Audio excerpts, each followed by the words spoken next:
Okay, I'm going to show you how to find the deep peroneal nerve. So a really quick way to find it sort of without having to scan too much up and down the shin is by having your hand from the medial aspect, you wrap it around the ankle just above the medial malleolus, then your thumb comes across.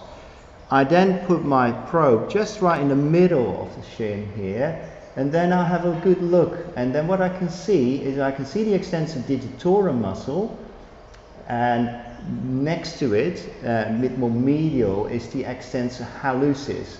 Now what you can see is roughly where extensor digitorum and hallucis are together. Underneath those you can see the deep peroneal nerve, and it's just adjacent to the anterior tibial artery.